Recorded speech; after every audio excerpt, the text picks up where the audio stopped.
قيوم من دعوة المظلوم. قل للظالم يحذر لأن ربي مع المظلوم، ولا تعاتب كل شخص بزله.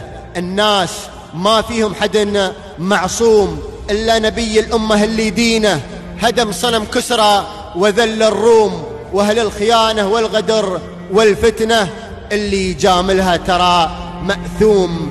لو إنها بهدوم بين العالم كأنها تمشي بدون هدوم.